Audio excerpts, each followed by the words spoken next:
Merhaba sevgili dostum. Birçok yaratılış hikayelerinde benzer bir başlangıç var ama sormak istiyorum. Kim bu Adem?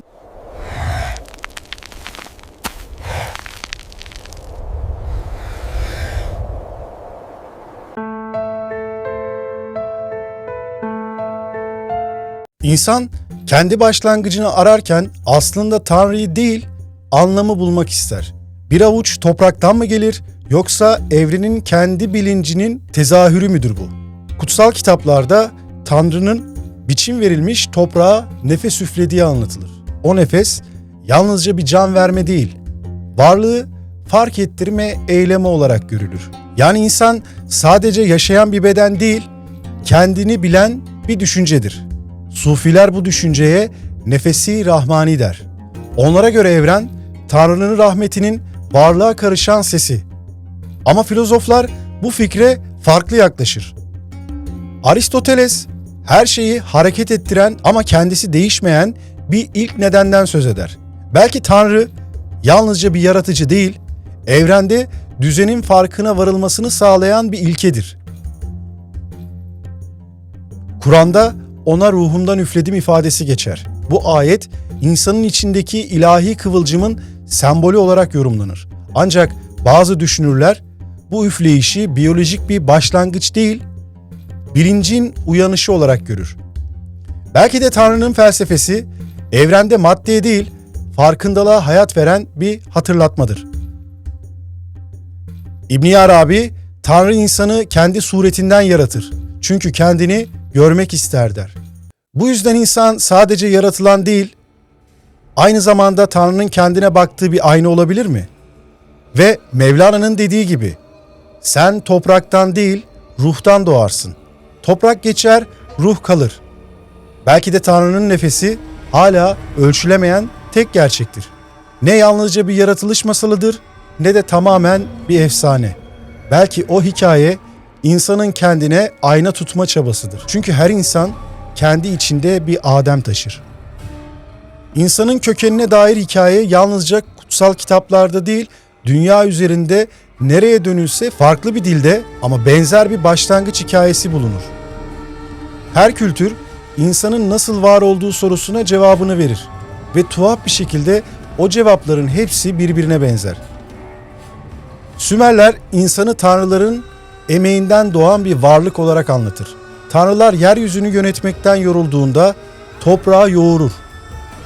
Ona kendi kanlarından bir damla karıştırır ve ilk insanı yaratır. Bu hikayede insan hem kutsal hem kusurludur. Çünkü içinde tanrısal güç kadar yorgunluğun da izi vardır. Mısır mitlerinde Tanrı Khnum, çömlekçi çarkının başına geçer. Kilden şekiller yaparak her birine nefes üfler. Ama aynı zamanda her bedene farklı bir kader yerleştirir. Bu anlatıda yaratılış, kusursuzluk değil, çeşitliliktir. Her insan aynı kaynaktan doğsa da kendi yoluna sahip olur. Yunan mitolojisinde Prometheus tanrılara karşı gelir. Topraktan insanı biçimlendirir. Sonra göklerden ateşi çalarak onlara verir. Ateş burada yalnızca ısı değil, farkındalıktır. Düşünmenin, sormanın, sorgulamanın sembolüdür. Ama bilgiyle birlikte ceza da gelir. Prometheus zincirlenir. Çünkü tanrısal olanın sırrı insana kolay verilmemeliydi. Yine de insan o zinciri kırılmış, ateşle yürümeye devam eder.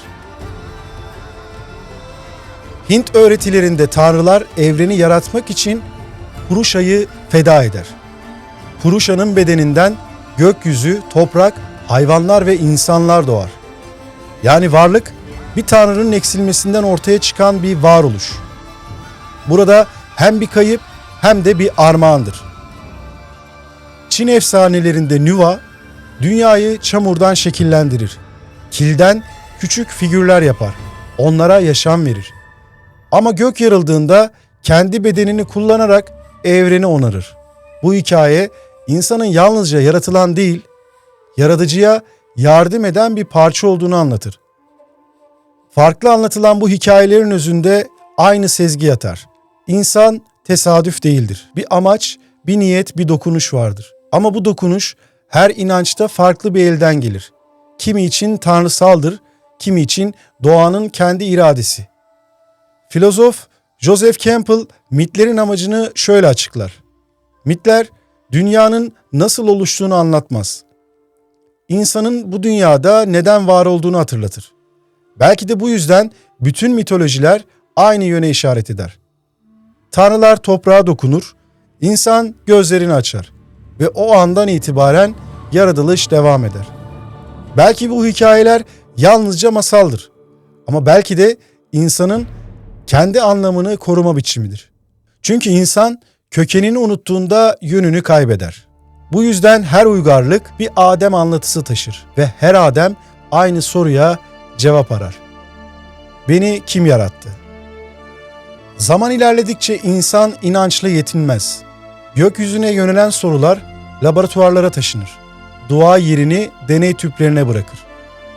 Ama arayış değişmez. İlk insan kimdi? Bilim, kutsal metinlerin anlattığı yaratılış anını değil, o anın izlerini bulmak ister. Kazılan her toprak katmanı bir sayfa gibi açılır. Her fosil geçmişin gizli bir cümlesi haline gelir ve sonunda insan gözünü kendi hücresine çevirir. Genetik bilimi insanın kökenine dair hafızayı açığa çıkarır. Her DNA dizisi binlerce yılın izini taşır. Her gen bir hikayenin devamıdır. Bilim insanları bu izleri takip ederken herkeste birleşen tek bir noktaya ulaşır. Bu noktaya Y kromozomal Adem adı verilir. Bugün yaşayan bütün erkeklerin genetik çizgisi. Yaklaşık 200 bin yıl önce yaşamış tek bir adama dayanır. Ama o adam kutsal kitapların Adem'i değildir. Ne cennetten kovulur ne Tanrı ile konuşur. O sadece soyun en eski halkasıdır. Kısa süre sonra insanlığın anne hattı da izlenir. Mitokondriyal Havva adını alan bir başka ataya ulaşılır. O da aynı şekilde hepimizin ortak kökenidir. Genetik verilere göre o yaklaşık 150-200 bin yıl önce Afrika'da yaşamıştır. Erkek soyunun atası olarak bilinen Adem ise 200-300 bin yıl önce yaşamıştır. Yani bu kişi birbirinin eşi değil, farklı dönemlerde yaşamış genetik köklerdir. Bu da gösterir ki insanlık tek bir çiftten değil, birbirine karışan topluluklardan ortaya çıkar. Bu bilgi kutsal metinlerdeki yaratılış hikayelerini reddetmez. Sadece o hikayeyi bilimin diliyle yeniden yorumlar. Bilim, maddenin nasıl bir araya geldiğini açıklar ama bilincin neden doğduğunu açıklayamaz. Milyonlarca yıl önce bir hücre birleşir, bölünür, karmaşıklaşır. Ama bir noktada o hücre ben demeye başlar. Ve işte bu an hala açıklanamayan bir sırdır. Fizyoloji elektriği ölçer, kimya süreci tanımlar. Ama hiçbir denklem düşünceyi tanımlayamaz. Belki de Tanrı'nın nefesi hala bilimin ulaşamadığı o noktada gizlidir. Felsefeci Carl Jung, bilincin yalnızca evrimsel bir ürün olmadığını söyler. Ona göre insan doğduğu andan itibaren kolektif bir ruhun parçasıdır. Yani her insan kendi geçmişinin değil, insanlığın bütün hafızasının taşıyıcısıdır. Bu bakış bilimle inancı birleştiren ince bir köprü gibidir. Belki Tanrı dışarıdan bir yaratıcı değil, evrenin kendisi farkına varan bir Tanrı'dır. Bugün bilim, yaratılış yerine evrimi anlatır. Ama evrim bile başı olmayan bir hikayedir. Her cevap yeni bir önce ne vardı sorusunu doğurur. Evrenin kökeni bile hala bir muamma olarak kalır. Belki her şey bir anda başlamaz. Sadece sonsuz bir farkındalığın içinde şekil bulur. İnsanın kökenine dair bütün bu araştırmalar aslında tek bir yere çıkar. Yani bilinç. Çünkü insan nereden geldiğini sormadan önce neden var olduğunu anlamak ister. Zaman ilerledikçe insan sadece yaşamayı değil, yaşamın anlamını da sorgular. Kendi varlığına tanıklık eden bir bilinç haline gelir. Filozoflar bu fark edişi insanın ikinci doğumu olarak görür. Sokrates, düşünüyorum öyleyse varım derken aslında Adem'in ilk fark edişini yeniden dile getirir. Çünkü bilmek yalnızca bilgiyle değil, farkındalıkla mümkündür. Sufiler bu farkındalığı insanın Tanrı'yı kendi içinde tanıması olarak açıklar. Mevlana kendini bilen Rabbini bilir derken bu bilincin yalnızca akılla değil ruhla da uyanabileceğini anlatır. Bilim bu farkındalığı beynin karmaşık yapısına bağlar. Sinir ağları, elektriksel sinyaller, kimyasal etkileşimler. Ama bütün bu süreçlerin sonunda doğan ben duygusu. Halen hiçbir formülle açıklanamaz.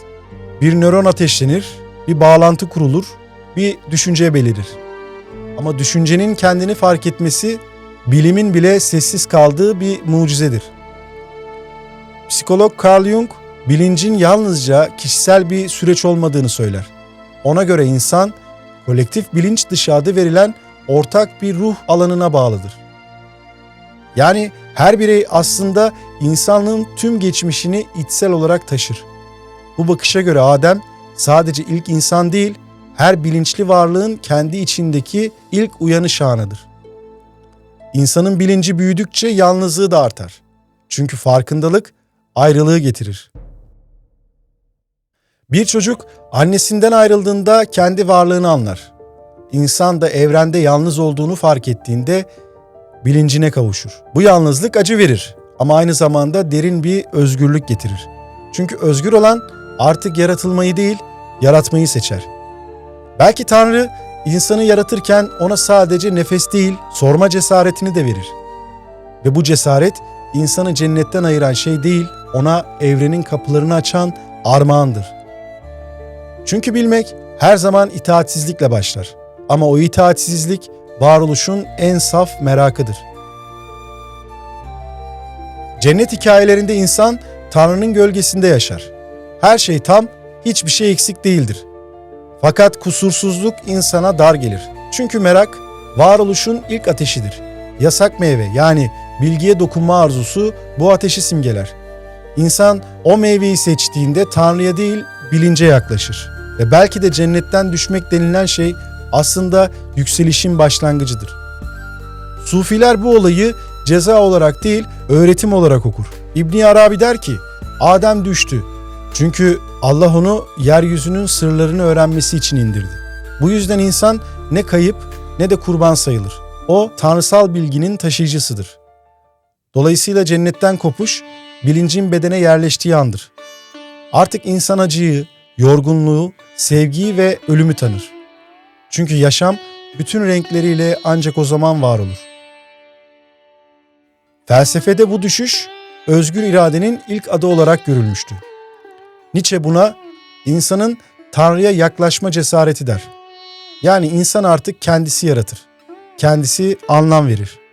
Cennetin sınırlarından çıkan insan sorumluluğun içine doğar. Her seçim yaratılışın bir tekrarıdır. Toprağı kazar, ateşi bulur. Dili yaratır. Ve her bulduğu şeyde Tanrı'nın izini aramayı sürdürür. Kur'an'da Allah ben yeryüzünde halife yaratacağım der. Bu cümle aslında düşüşü değil, görevi anlatır. Çünkü halife Allah'ın yeryüzündeki yansımasıdır. Öğrenir, inşa eder, sürdürür. İnsan düşmez, iner ve o iniş dünyaya bilincin doğuşudur. Bugün baktığımızda insanın hikayesi düşmekten çok dönüşmektir. Cenneti kaybetmez. Onu anlam olarak içinde yeniden kurar. Her insan, her deneyimde bir parça Adem'dir. Her öğreniş cennete bir adım yaklaşmaktır. Belki de Tanrı insanı cezalandırmaz. Sadece yolculuğa çıkarır. Çünkü bilmek bedel ister. Ama her bedel insanı bir parça daha Tanrı'ya yaklaştırır.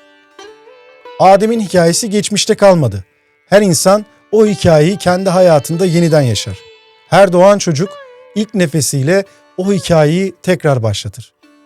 Tanrı'nın nefesi hala her insanda dolaşır. Bir çocuğun gülüşünde, bir annenin şefkatinde. Mevlana sen denizsin, bedenin yalnızca köpüğün der. İnsanın özünde sonsuz bir varlık saklıdır. Bilim bedeni çözer ama bilinci açıklayamaz. Felsefe anlamı tanımlar ama ruhun neden aradığını bulamaz. Belki de Tanrı insandan ayrı bir güç değil, insanın içindeki o farkındalığın ta kendisidir.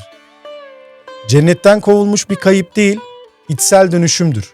Gerçek cennet insanın kendini tanıdığı o sessiz yerdir. Belki Adem hiç yaşamaz ama her insan bir kez Adem olur. Çünkü Tanrı'nın hikayesi insanla tamamlanır ve o hikaye her kalpte yeniden başlar. Sonuna kadar izlediğin için teşekkür ederim. Beğenip abone olmayı unutma. Bir sonraki videoda görüşmek üzere, hoşça kal.